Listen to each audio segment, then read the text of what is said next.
What if I told you that bullying isn't just a social issue, but it's also a financial one? You see, every incident of bullying is costing your school thousands. And the scariest part, you might not even know that it's happening. When most people hear the word bullying, they think, hurt feelings, a few mean DMs, or even some hurtful words online, which is all true.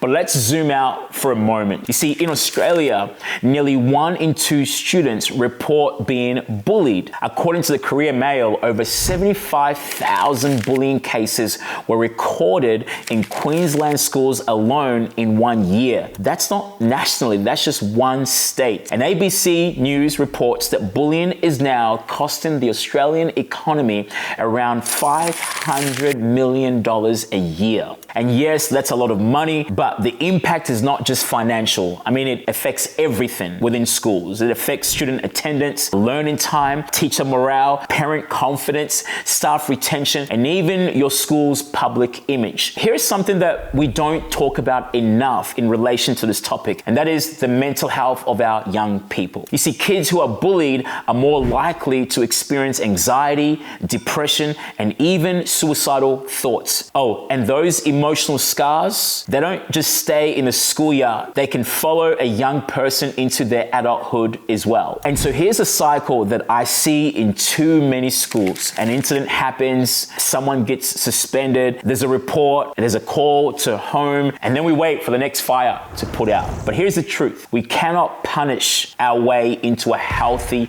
school culture. We can only build our way there. And so when we only rely on reactive discipline, we're only just plugging holes in a sinking ship, because trust is already broken and the damage is done. And often the students involved learn to stay silent. However, they're not safe. They don't feel safe. But the good news is this: there is a better way, and it starts with having a culture of respect within a school. It starts with a value of respect. In the most effective schools I've had the opportunity to work with, I've seen these schools lead with values and culture and not reaction. Here's what I've seen to work within schools that I've partnered with. Number 1, there's a whole school culture building exercise. This isn't just having values on the wall, but rather we embed these in the DNA of assemblies, staff meetings, student leadership meetings, and everyday conversation. Number 2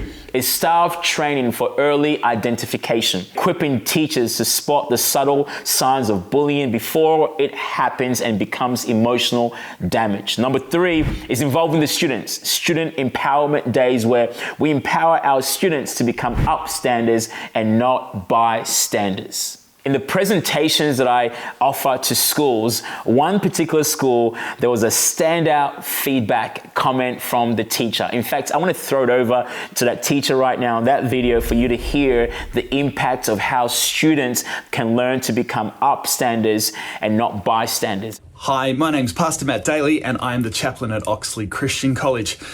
We've used Eric for a number of years in our school, talking to year levels on a number of different and range of topics, whether it be in chapels or our Year 12 seminar series program. Particularly a year ago, we had Eric come and speak to our Year 12s, and I had a mentoring session with one of our boys afterwards, and then 2 weeks later followed up with him.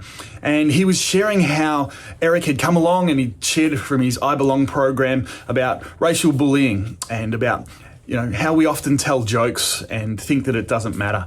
And this young boy who was from Burma was talking about how his friends actually made a lot of jokes and he would consider them friends, but he really didn't appreciate the jokes and didn't really know how to handle it or what to say to make it stop. He shared with me that after having Eric come in and speak to our Year 12s, the jokes stopped straight away. They dried up completely. The respect for him changed and he didn't have to say anything more. And it was just really powerful to hear that and to see the impact that had on his life and on the lives of our Year 12s.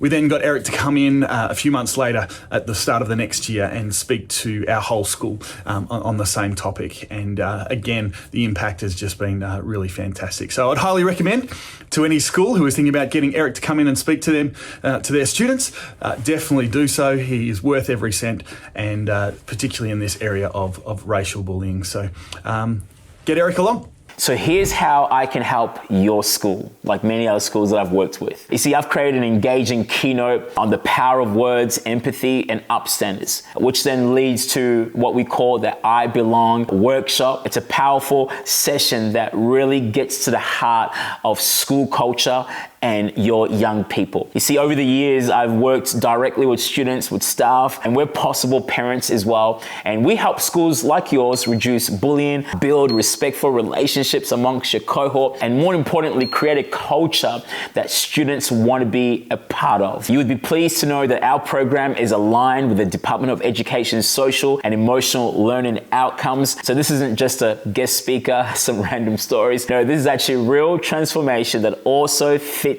your well-being goals.